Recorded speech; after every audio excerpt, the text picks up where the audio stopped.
Hi, everybody. If you just watched my last video, you will have seen I went through a current events research project. Um, and I stated that I hadn't used that specific one, but I have used in the past a Rehugo project. Um, and Rehugo, as you can see, stands for Reading, Entertainment, History, Universal Truths, Government Observation. And what this is it's pretty much student driven um, research project.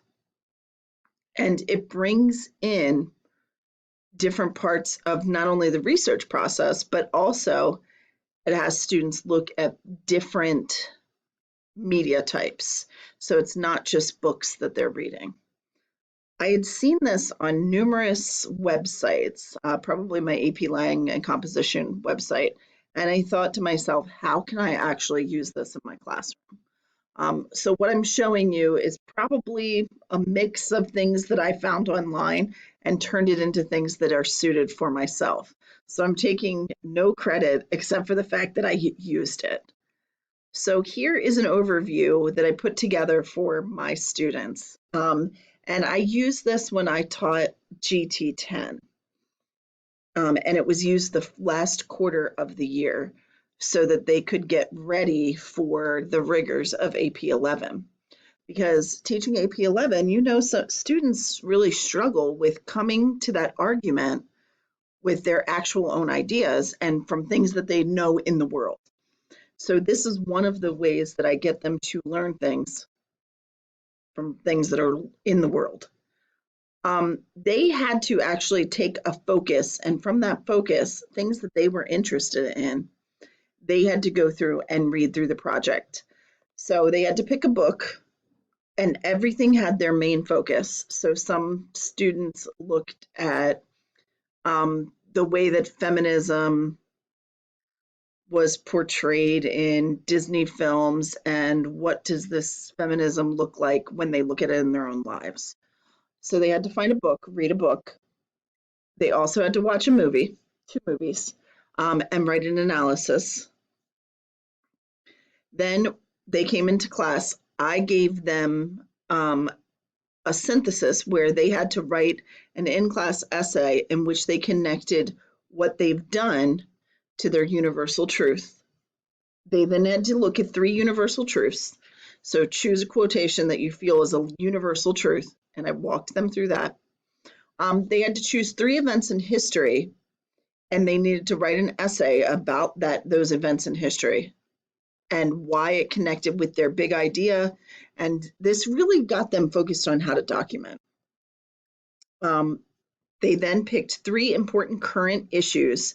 And what I had them do with this was something that they could really practice with, which was, of course, writing pretty much an argument um, where they had to compare their their sides of the issue and state their opinions. So they were writing an argument.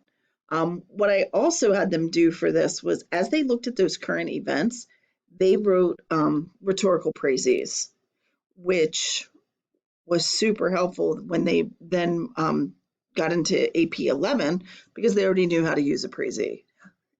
They had to then observe two trends in society. They had to focus on it for 2 or 3 weeks and then talk about if it was a good trend, if it was a bad trend, and then they needed to look at their local community.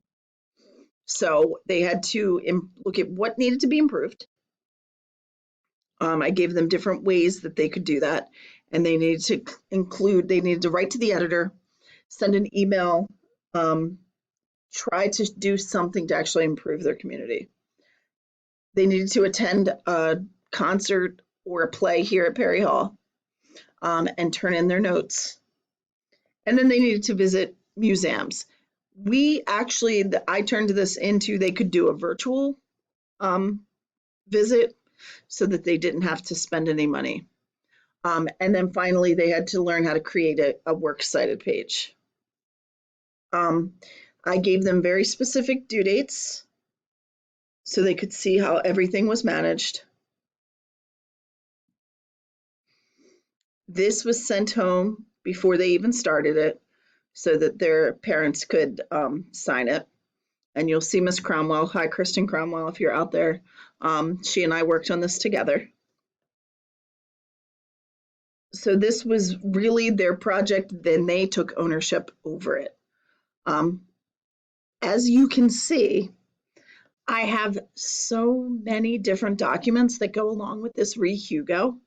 If you are interested, I have no problem if you email me, cturner@bcps.org. I will share this with you, just so I can show you the scoring so that you can just see a little bit of the scoring. This is how we scored it. So overall, it was about 320 points, which makes sense because it's an entire quarter's worth of work. And then we just put point values on each assignment. So I'll make sure that's included here too. I thought this was great because they could delve into something that they were really interested in, but it also allowed them to look at different media types, and then bring all of that together. So the students that took this seriously, and we had a lot of students who took it seriously, it was fantastic because they were working on this in class and they got so much out of this. So what we did is it was not run like a typical classroom. Students would come in, they would have exactly what they were going to work on for that day. What I did every day was I made a chart. Who's working, just a quick, okay, who's working on this? They would just tell me. And then throughout the class, I just called students up and met with them and went through what they had so far in their portfolio. It was nice because each student had a lot of one-on-one attention. And then when they struggled with something, another nice thing was when they struggled with something, if they knew I wasn't going to get to them for like 20 minutes, they would have to talk to the people around them to say, hey, what are we doing here? So it gave them a little bit of ownership over problem solving as well. So this is Rehugo. I hope this is something that maybe you find useful or could use. Thanks.